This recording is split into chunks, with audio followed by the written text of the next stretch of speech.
Hello? Can anybody hear me? Yes. Yes.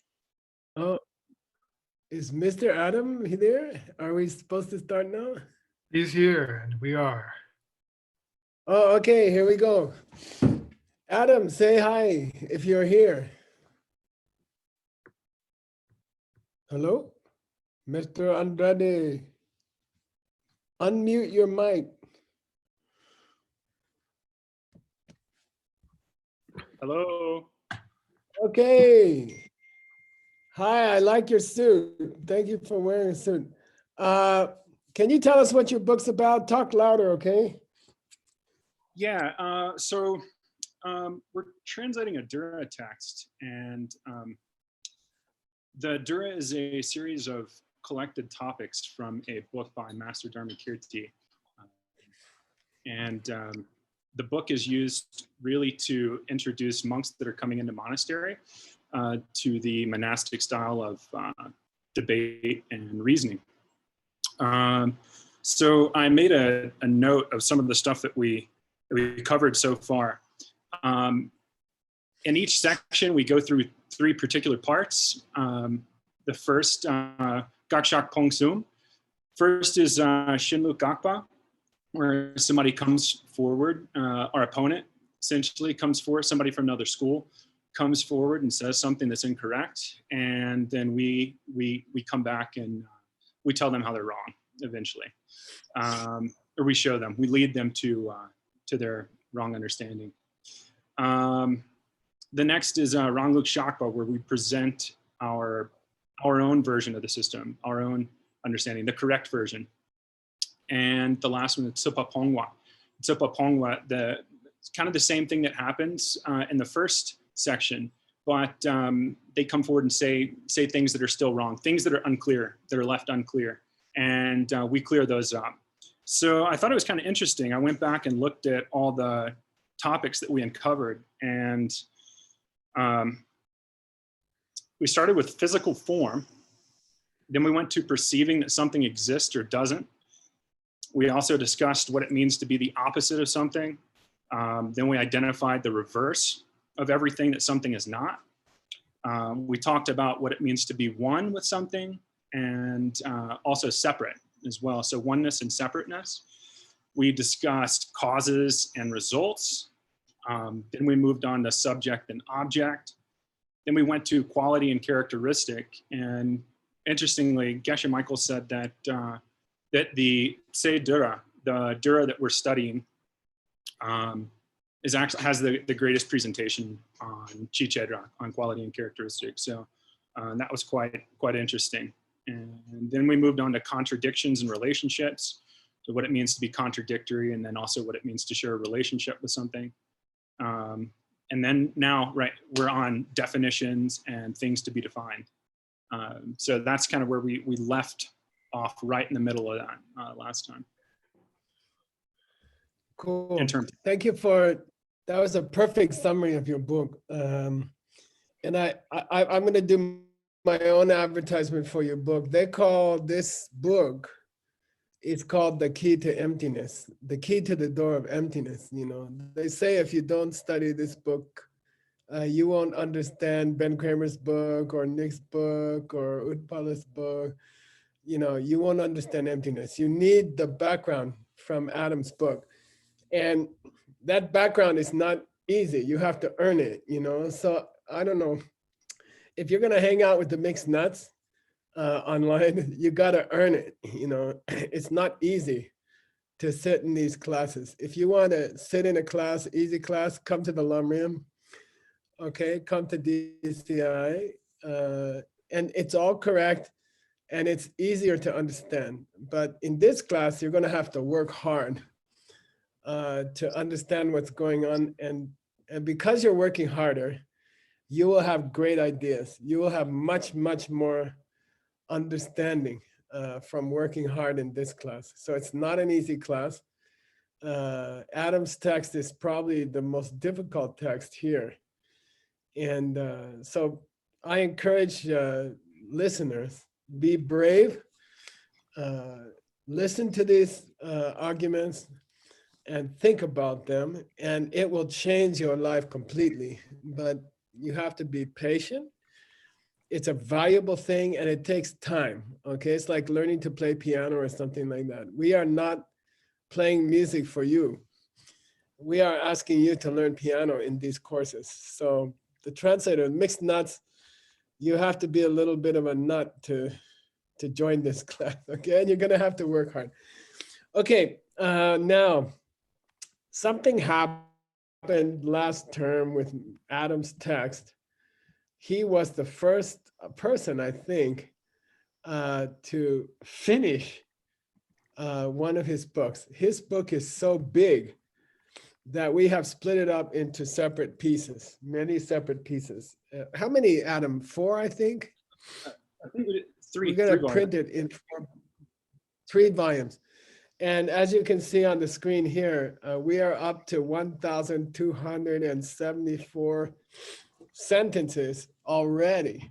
And we're going to stop. I'm sorry, the book stops before that. The first book, Adam's first book. Then everybody came to me and said, can I buy Adam's book? You know, is it out yet? And I said, no, you don't understand. When you finish the classes for a book, then there are 23 steps. And I thought it would be worth it to talk to everybody about it. It's not that we can finish a class, the last class of a book, and then we can print a book next week. There are 23 steps that have to be done to put the book out. So for example, the Heart Sutra book, it's, you know, we finished the book years ago, but these are all the steps we have to do. So I thought it was good if I went through them with everybody. Number 1, Geshe Michael has to check the translation. We have to decide on what's a sexy title. I know Ben Kramer was working on that this morning. After 3 years, we have to fix the table of contents, and we have to write something about the author and something about the book. That's actually 3 or 4 parts already.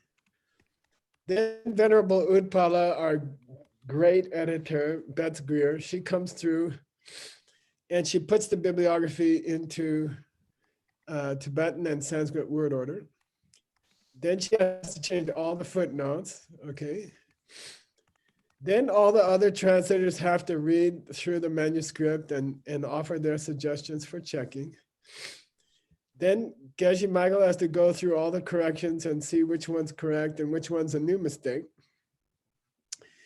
Then Bets Greer has to go through the final version and make sure it's still clean. Then the Diamond Cutter Press, which is Venerable Jigme, Ellie, Elizabeth, and Katie, they have to make decisions. You know, what's the book gonna look like? You know, this is the first book we put out. You know, they have to decide what's it gonna look like, what will be a popular design all over the world. And then we have to decide about, you know, how are we gonna sell the book to support the translators, because these translators, they keep having babies. They didn't ask me, they didn't ask permission. They just keep having babies and dogs and businesses. So we need to support our translators, and we need to give them a respectable salary. So we have to decide how to sell the books. And by the way, we made a decision about the books. First, we make this sponsor copy. It has gold leaf here, and these cost, then we charge $200. I think it costs $30 to make the book. And we sell these to people around the world who want to support these translations. We have 100 books we would like to finish. Hang on. Then we're gonna put out a second hardback book, which is called the Scholar Edition, and that's $75. And that's also for raising funds. And I'm happy to say that Diamond Cutter Press has put out the first Mixed Nuts book on Amazon. You can buy the first Mixed Nuts book on Amazon as of about 2 weeks ago. So it's very exciting. It's a $75 book. It's a hardback book. And we will sell the hardback book for like 6 months until the last person who has money buys it. And then we will put out the real book, which is a softcover book. And it will be inexpensive, you know, I don't know, $15 or something, okay? But we have to make these decisions about how to price the books because we have to make money for all these steps. Then we have to decide how we're going to market the books, like at events, online, different, like we are sending 500 free books out to yoga studios, for example. Then Gina Rivera in Mexico makes the cover design. Then Gina makes the book layout. Beth checks the layout. Then goes back to Diamond Cutter Press, which is Elizabeth, Ellie, and Katie, and they print the book. And then they arrange for the shipping of the book and the distributor. And that's a very complicated process. It takes many months to get all the books to the shipping and to the distributor. Then we sell the book on Amazon, etc. Then we decide what we're going to do with the money and how much should go to salaries, how much should go to the translators, how much should go to making future books. Okay, we have to keep some of the money for that. Then we have to pay sales taxes and other taxes. And that's a big mess in the United States. My tax person works all year. I'm emailing with them almost every day. And it's very complicated in the United States to sell anything. You have to give money to all kinds of taxes. And we're trying to do all the work honestly. So that's a big, big job. It takes a lot of money. Then we have to get a copyright, which is done by the Diamond Cutter Press, and the copyright is owned by the translators. Then we start the foreign rights, copyrights in other countries, and we start to watch for black market books. For example, the Diamond Cutter business book was sold for 12 years in Vietnam. Black market, with no money went to the Diamond Cutter Press. I think the Diamond Cutter business book was sold in China for about 10 years, black market, and we didn't get any money from it. So now we have an intellectual property lawyer. It's expensive. He runs around the world, you know, trying to collect the money. Then we have to have the Mixed Nuts authors. They have to try to make talks about their books, classes about their books. Then we have special teams who are translating these books into other languages. Sylvia is in Europe. She's in charge of German, Russian. Rosa van Grieken is in charge of Spanish. We have people doing Arabic. We have people doing Bahasa Indonesian language. We have Mandarin Chinese. We have French and other languages. And then we have to do these 22 steps again with every book that we print overseas. And that's a huge job and it takes a lot of time. So I want you guys to appreciate Gina doing all the designing in Mexico, Beth doing all the editing in America, Ellie and Katie doing a tremendous amount of work here. And then our lawyers, our accountants, our intellectual property lawyers, and our overseas translating. So it's a huge team. And, you know, you see the book, you think, oh, you know, they finished this translation last week and they put the book out. It's not like that. It takes a year or two of hard work for people. So I'd like to thank everyone, because we can translate a book, but if the book doesn't get out, it doesn't help anybody, okay? And I'd like to thank Nick for all of these books. All of these translations are online for free, okay? I shouldn't tell you that, but you can go to the Diamond Cutter Classics website and you can see all our translations live, okay? All right, let's see so we're halfway through these steps for Adam's book, okay? His first book is finished. The classes are finished, but now we have to do all this work, okay? We're doing about 10 pages per term. The whole book is 300 pages. We are going to put out 4 books. Each book will be about 80 pages in the Tibetan.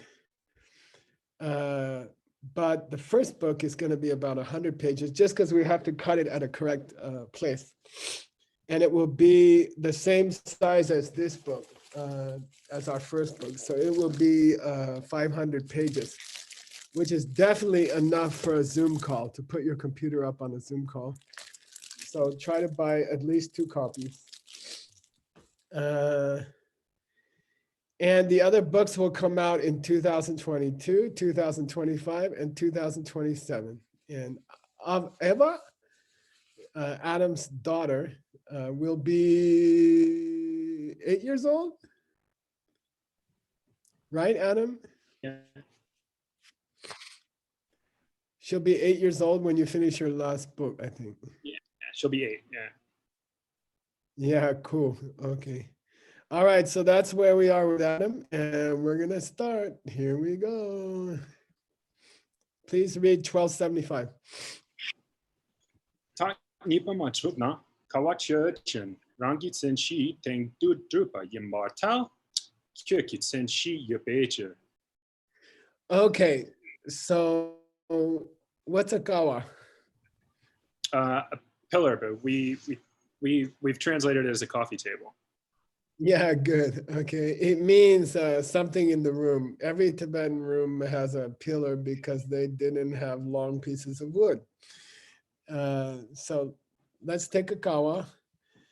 And so kawa, pillar, or you can say coffee table, is like an idea. And then there has to be real examples of it, okay? And that's called senshi. So let's take the coffee table in my room, for example, right here. That's a senshi. The real coffee table is called, a good example of a coffee table, all right? Now, is it the case that coffee tables exist on top of real coffee tables? Is it the case that the idea of a coffee table exists on top of a real coffee table? What do you think, Adam? In this school, yes. Yeah, good answer in this school. By the way, my neighbor is building a house, and I'm sorry, it's gonna be a little noisy. So yeah, every idea, everything in the world has a real example. Your cell phone is an idea, and this is a real example of a cell phone. Okay, so all right, let's go to 1276. Please read, Adam. Machubna kawachurchen kyoki tsen shi yabartal sendengi ta kitun chen nupe te yambechu. Okay, cool. Madhubna, if you don't agree that things have their own examples in the world, let's take a kawa, pillar. It does too have a real example in the world because we can point to the thing which Dunjanupa, Adam. Which is able to perform a function.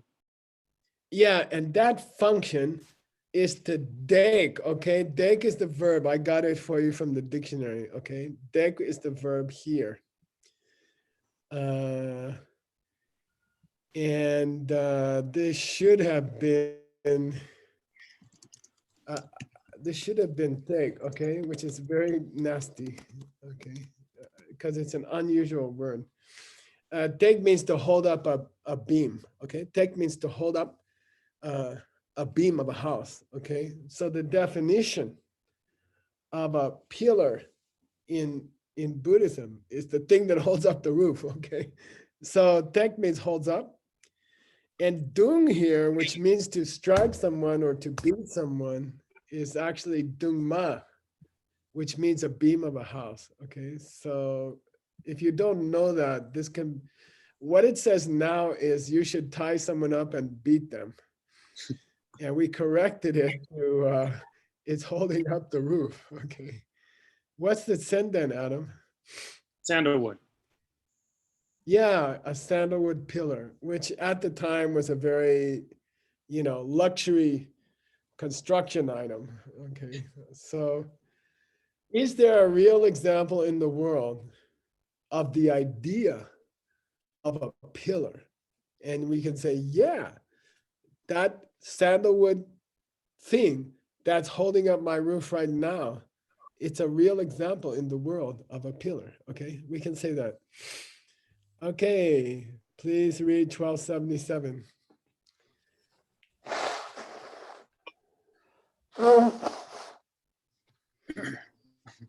Tak sumbo machutna, kawachirchim, dinche nupa mayembar kyope, shinki tsen cha mayembar ta, dinche nupa mayembar kyope, kyokitsen yi jok kyome bechu. Okay, cool. Now, this is a reference. We are studying in this part of the book, what's a legal definition? What is a legal definition of something? And so we have two different words being used here. What does senyi mean, Adam? Senyi. Definition. Yeah. And what's sunja? The thing to be defined, the thing that we're going to define. Nice, nice, nice. So this whole section of this book is talking about clarity of thinking. We have to give a definition of things. For example, Ben Kramer's book they were trying to give a definition of emptiness. And some of the definitions were wrong. Betts' book was giving 14 definitions of how to meditate on emptiness, and they were all wrong. Okay, so what were we defining in Betts' book, Sunja? We were defining the perception of emptiness. And what was the definition? We had 14 different proposed definitions by the other guy, and they were all wrong. Okay, now here, the point being made here is that if a definition is correct, it should only apply to that thing. Okay, it should apply to that thing correctly, and it should only apply to that thing. Okay, can you define, Adam, can you define a car as a means of transportation? Sure. Yeah.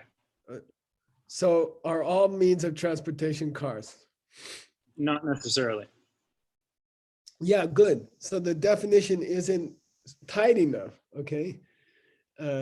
Because horses are also means of transportation. So we cannot define a car as any means of transportation is called a car, okay? How's that? The relationship has to be exclusive, okay? Only that thing fits its definition and other things don't fit its definition, okay? So you cannot define a car as any means of transportation because that's too big. Any means of transportation covers horses and airplanes and other things, okay? So here we go. Taksama Madumna. Above, he disagreed to the third part. Let's take, I'm going to go back to pillar, okay? Just because he mentioned the definition of a pillar. Let's take pillars. Denje Nipa Mayimba Girpe Shenge Suncha Mayimba Ta. Do you have to say in the definition up here, we had this thing was performing a function, okay? Denje Nipa. it was performing a function. Now, could we leave out Dunjin Nupa? Okay, could something which doesn't perform a function hold up your house? Yes or no? Yes. Could something which doesn't perform a function hold up your roof?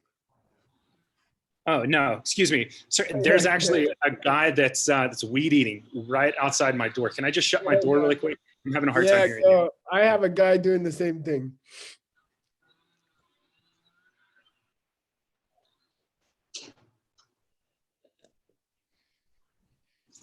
Oh, okay. No, no, something that can't perform a function cannot hold up my roof. Yeah, good. Okay, so we don't want to take that out of the definition, okay? So that thing which holding up your roof could not fit another definition if the other definition said, the thing I'm thinking of doesn't do anything. Okay, the thing I'm thinking of doesn't do anything. Okay, so therefore, if you're going to have a definition of the thing that holds up your roof, you can't use a definition which says the thing I'm thinking of doesn't do anything. Okay, that's all. That's all.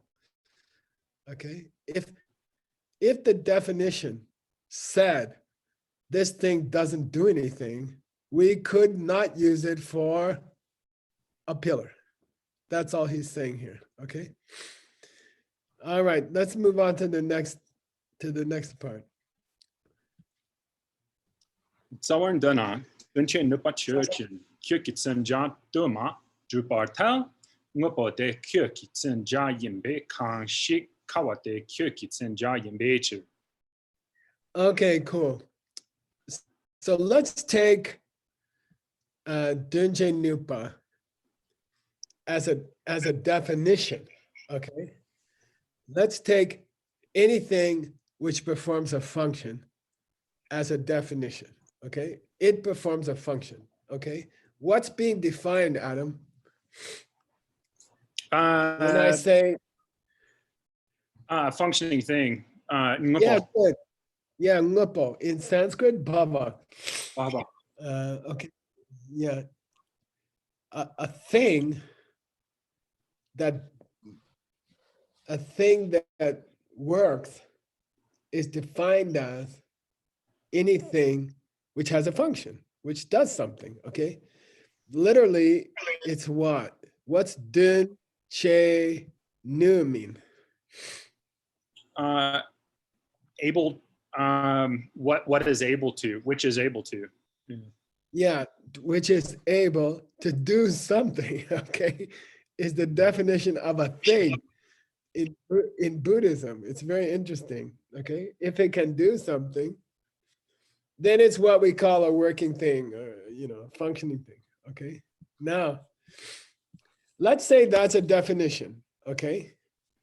And when you have a definition, there has to be something you're defining, okay? There has to be something you're defining, okay? So let's look at this definition called it does something, okay? It does something. Can it fit many objects? Can you describe many objects in that way? It does something, yes or no? Yes. Yeah, many things, okay? By the way, those of you who know Tibetan, this Duma, Drup, is very, very nasty. You can read it the wrong way. Why? Because it could be du madru, meaning not established, but it also can mean, it could be read as duma, which means many. Geshe-la, I actually, when I shut the door, I shut Gracie outside. I'm just gonna step. Oh, bring her in, One bring her second. in. 1 second.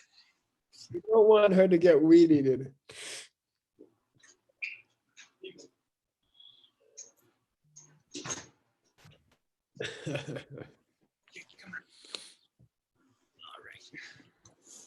Yeah, now the problem is in English,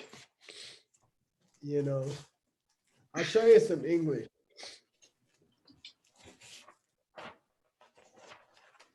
This is my online schedule for this week, okay? These are all the talks I have to give. I mean, a normal week. And syllables are put together, like the word together. I'm gonna type it on my screen, okay? This is together, right?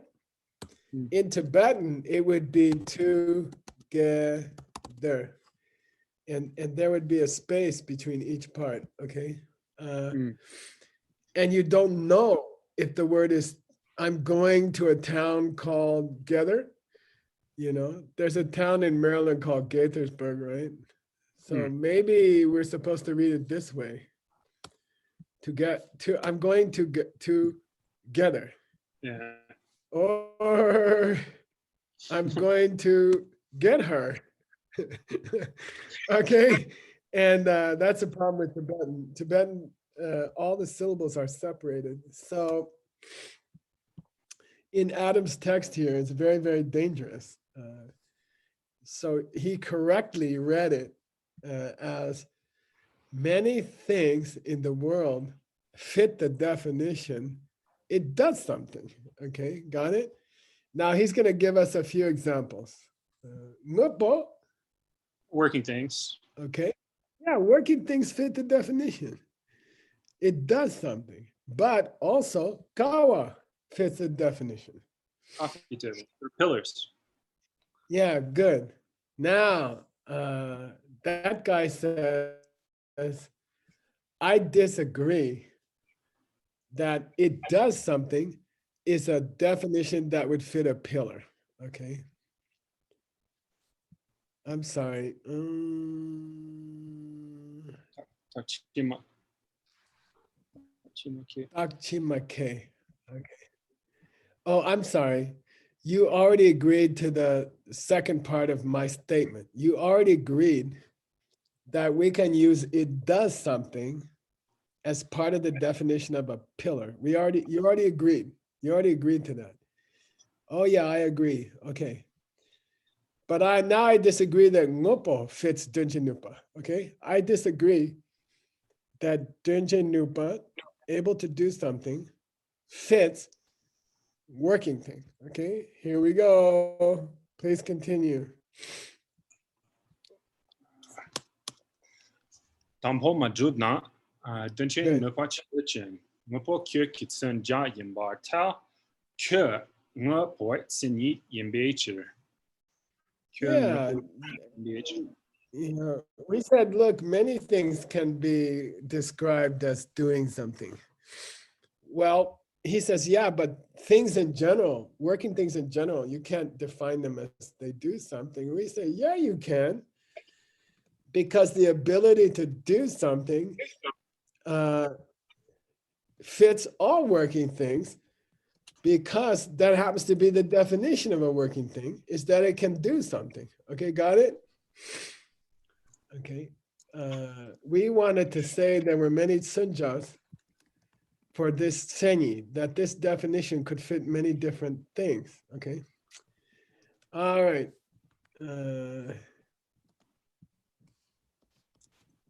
Here we go. Kongda Duna. On the Dona, Dunche Nupach Chin, Kir Kitsun Ja Duma, Majupar Tao, Kir Tsini Yimbecher. Yeah, and now we change our position. Okay, now we change our position. You cannot say that the definition, it does something, fits many different objects. You cannot say that because it's a definition. Okay, definitions should only fit one object. Definitions should be tight. Okay, the ability to perform a function is only the definition of working things. It's not the definition of a pillar. Why? Because it has to be. Yeah, it describes many things. Yeah, good, yeah. So when you have a definition, it must be airtight. It must be, it must not be sloppy. It cannot fit other things, okay? The ability to hold up the roof is the definition of what? A kawa, a pillar. Yeah, pillar, but it's not the definition of everything in the world that works, Mhm. okay? Because it's too narrow, okay? And to say it does something is not the definition of a pillar because it's too broad, okay? It fits other things. The relationship has to be one-to-one, okay? Cool, man, cool? Cool. Okay, now we're gonna get much more difficult. Yay! 1282. Wait, Sugang, are you checking his pronunciation? Okay. He's our best pronunciation checker. He's our best pronunciation checker. Okay, here we go. Go pretty slow, Adam. Kachit nare, sheje ze ye chusum tsangwa, sheje tsinyi ki tsinyi yen la, sheje ze ye ki chusum kan drin pe tsena, chir tsinyi yinba, rangi tsin shi teng du drupa, shejang ma yinba gyurwe, shingi tsinyi ma yinba tang, sumho te drinba yin serna. Good. Okay, now we get into the deeper part. Okay, and don't get worried. Don't get lost. Don't turn off your computer. Okay, especially if you're listening. This is difficult and it's important. Okay, this is difficult and it's important. Okay, so we're gonna have to get some background here. Adam, what's the definition of fire in Buddhism? Taching sekpa. Perfect. Sashin Sekpa, which means what? Hot and burning. The definition of fire in Buddhism is anything that's hot and burns things, okay? That's the definition of fire. So you have a fire on your stove, and then you have the definition of fire, which is feels hot and burns. You know, I'm very good at burning my breakfast, actually. I get interested in a text and I always burn my breakfast, okay? So now I have a difficult question for Adam, okay? Which is more real, fire or heat and burning things? Which is more real? Heat and burning. Yeah, good. It's more real, okay? You stick your finger into hot and burning, you get burned, okay?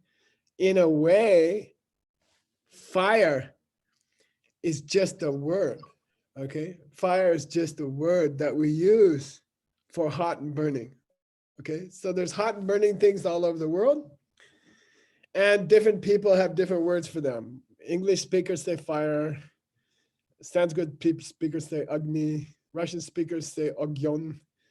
I don't know what Chinese speakers say. So there's the thing, the real thing, hot and burnings in every country, doesn't matter what's the language. And then there's the word. And in English, it's interesting, I think, that when you define a word, you often put quotation marks on it, right? Fire is anything which is hot and burning. Fire, quotation marks, means anything which is hot and burning. So what Adam said was, the hot and the burning is more real than the word fire. In fact, you can take hot and burnings all over the world and call them different things and they're still fire, okay? They still burn things, okay? You can call them, whatever your language is, you can call them a different thing, okay? What do you say in Spanish, Nick? I don't remember. Fuego. Huh? Fuego. Fuego? Fuego. Sí. Oh, fuego. Okay, fuego. Okay. Okay, so now Now, if I was gonna say, Adam, you ready? I give you the word fire, or I'll give you the thing that burns your breakfast. Okay, which one is more real? The thing that burns my breakfast. Good. Which one is more substantial? The thing that burns my breakfast. Good. So there's a rule in Buddhism that the definition is more real than what you're defining. Okay, there's a rule in Buddhism that the definition is more real than the word you're defining, because what you're defining is almost just a word, you see? And then the definition is anything that can burn your breakfast is fire, okay? So the word for real or substantial is called zeya. Here it is, zeya. We had it actually in a couple of texts this morning, okay? Ze It means, was in Ben's text today, yeah. Let's talk. Yeah. Yeah, ze means substance. What's it come from, by the way? Stuff like clay. Good, clay. Okay, now I will give $100 if you can tell me the most famous reference of za. And if you want to go to $50, I'll give you a clue. I say Sakya. Anybody can answer. Say again. No, I don't have it. I don't have it. Come on, you guys, $100. I can't believe it. Okay, for $50, zaken. Zaken. Substantial factor. Contributing Za- factor. Nope, Say it. not Yes. Ken. Ken. Okay, for $20, Ken means ER in English. Clay pot maker? Yay! Wordsmith got $20. It should have been who should have gotten it. Well, Chunzom and Connie both said Wheel of Life. Chunzom was first in the chat. She said Oh. she might have earned If she $100. said it, then she should get $100 and Word should get 0. I like it. Oh, Sorry, so who got the money? Chunsu? Chinzum got $100, and I'm really disappointed in Sugang. I'm sorry. Okay, Zaken. So $100 to Chinzum, right? In New York. In New York. So Za means clay. It means something very substantial. Zay means material. Okay, substance. Okay, Zaya means it's more real. Okay, Zaya means it's more real. In our example, what was it? Fire. Yeah, good. No, sorry. The thing that burns your breakfast. Well, it's actually tech. Okay. Yeah, hot and burning. Yeah, so just remember in Adam's text today, in the section we're in, the definition is more real than what you're defining. And that's a little bit strange, right? But it's true. It's true. Okay, fire, the thing you're defining is kind of like just an idea, right? And then the thing that burns your breakfast, that's the definition of fire. That's more real, right? Okay, so it's real here is called Zaya. What's not so real called? Takya. Good, Takya. Just the name. You just give it a name. Don't, you just give it a name, okay? So things that you define are really just names. And the things they define are real stuff, are stuff. They means stuff, real stuff. Okay, got it? All right. So now, a big headache. The definition of a definition. Okay, now we're going deeper. Okay, what's the definition of a definition? And what's the definition of something you define? That's what we're really fighting with here. Okay, what's the definition of a definition. And what's the definition of the thing you're defining, okay? And if we're gonna use the word substantial, Adam, if we're gonna use the word substantial or real stuff, should we use it in the definition of definition, or should we use it in the definition of what you're defining? I'd say in the definition of what you're defining, yeah. Yeah, right. The thing that burns my breakfast, okay? All right. So the definition of a definition should talk about names and nominal things, fire. And the definition of a thing you define should talk about substantial, okay? Real stuff, real stuff. Okay, got it? Yeah. You okay? Okay, now, so if you're gonna define definition, it should be more flimsy, more just words. Takyo. And if you're defining the thing you're defining with a definition, it should be more real stuff, real stuff.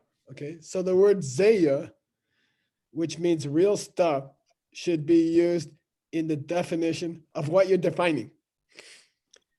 And the word takya, which means, you know, stuff that exists in name, we should see that in the definition of definition. Got it? You okay? Yeah. Yeah. And then the other part of those definitions is easy. It's called chusum. Say chusum. Assume. Chusum. Yeah. Three relationships should be there. Three things should be there. Chusum is three other things should be there. Okay. A, if you're defining things to be defined in general, you should mention substantial. And then three other things should be true. And if you're going to define definitions, then somehow it should be more names, and it should also have three parts. Okay, three important parts. So, okay. Okay, let's go see. This guy is gonna try to give Senyi Kitsenyi. What's that, Adam? This guy is gonna try to give Senyi Kitsenyi. The definition of a definition. Nice, no. nice, nice. Yeah. This guy, Kati Nare, he's gonna try. Okay, he raised his hand in the online class. He did the online, raised his hand. He said, I'll give you the definition of a good definition. Okay. He's got guts, you know. I don't know where he's from, Russia or something. And he's very brave. Ochin Gorodny. And he's gonna give us the definition of a definition. Okay, ready? Here you go. Please read here. Sheje. Shije zeya chusum sawa shije tseni kitseni yenla. Okay, now listen to my definition and tell me if it's correct or wrong. Okay, you ready, Adam? The definition of anything in the world is anything that's substantial. Okay, the definition of anything in the world is something which is substantial. Sounds good. We can say that. Yeah, it's the definition. No, wait a minute. Let me think about it. There's the definition and the thing you're defining, right? Yeah, the definition should be more substantial, right? Should be, okay? Mm-hmm. And there should be those three relationships. So far, he's okay. So far, he's okay. So far, he's got it. He's trying to give a definition of definition. And so far, he's doing good. Oh, the definition should be more substantial, the thing that burns your breakfast. Mm-hmm. And three relationships have to hold, okay? Mm-hmm. Okay, so far I like it. So far I like it. Just tell me can you tell me what those three things that have to be there? You told me it's going to be substantial. Mhm. Yeah. So Three things are going to have to be. Yeah. Can you just tell me? We're asking that guy. We're asking that guy. Okay, I like your definition of definition. So far, I like it. It fits the thing that burns my breakfast. It's more substantial. I like it. Now, just can you please tell me the three things that you think have to be there in the definition? Just tell me that, and I'll tell you whether I think it's a good definition of definition or not. Okay, got it? Mhm. So now he's gonna give, this den is an important verb here, okay? Den here, which means, what does it usually mean, you guys? count off or Okay. to lead. It means to right? pull. Yeah, to pull Yeah. or to lead somebody by the hand. Nice, nice, nice, nice. It's obviously related to den without the E. Recall. Smrti. Cool. Yeah, to Cool. remember. Because you Yeah, pull it okay. up in your mind. Okay, you pull it up in your mind. Okay. So here, when you say den, it means to the other guy, could you just dren those things, those three for me? What do you think it means? Look, Yeah. I like their definition so far.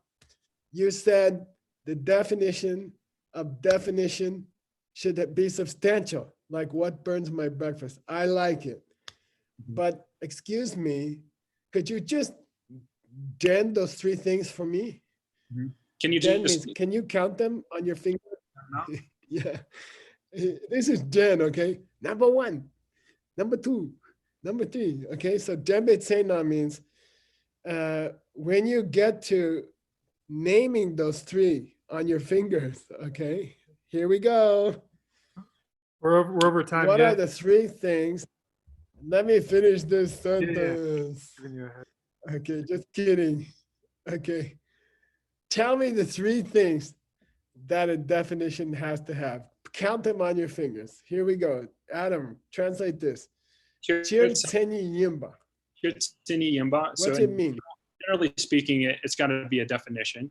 Yeah. Okay. First of all, okay, Demba, right? First of all, it's gotta be a definition. Okay. Second of all, Ranki Tsenshi Tengdutupa.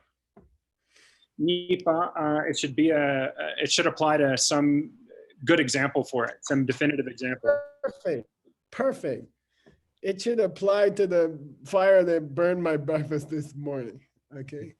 Thirdly, So that definition shouldn't fit anything else. Okay. Sheja mayimba. Kyorpe. Okay. It shouldn't fit anything else. Okay. yeah. Okay. It should be a definition. Now here's the definition of definition. A, it should be the real thing. What burned your breakfast? And it should be three other things. Number one, it's got to be a definition. Okay, I'm okay with that. And what's number two? It should apply to the thing that burns my breakfast. Okay, I'm okay with that. And what's the third thing you want? It shouldn't apply to other things like bananas or garbage trucks or trees. Okay, it should only apply to what cooked my breakfast. Okay, got it? Now, does that sound unreasonable to you guys? Doesn't, I mean, it doesn't I'd sound say it sounds very reasonable. good. Yeah. Okay. Sounds fine to me, you know, so next, tune in at Adam Andrade's next class to find out why it's wrong. Otherwise, you're going to spend your whole life worrying about why this definition of definition is wrong. Okay. Cool. Okay, Thank you, Mr. Andrade, will you sushi us? Yeah, serve it right up. Sashi Pugi Jushin Meto Chang Rira Binshi Ninde Yamadi Sangye Shindu Mikte Uwagi Jokan Namdag Shinga Jupar Sho Iram Guru Ratna Mandala Kamniyatayami Ngewadi Yikewokun Sunan Yeshe Tsotok Sunan Yeshe Lejung Dambakun Yito Parsho. Yay, we survived Adam's class. Thank you, Whew. Geshe-la. Thank you. Hey, thanks, Okay, Adam. I'm taking a, Thank you, old man's Geshe-la. taking a nap. I'm gonna go burn my breakfast. Good luck. Hey, all Yeah, I'll mixed see you nuts. guys at 1:50. Sounds good, Geshe-la. We'll be here. Thank you, Geshe-la. Thanks, Thank you, Paul. Adam. Good job, Adam. Is Tim listening right now? Tim, Yeah. Yep, I'm here. can I pick up 2 How Yoga Works books like at 1 o'clock or 1:30 or something? I had 1:50? planned to pick them up as well. So you don't need to combine unless you want separate ones for yourself. Well,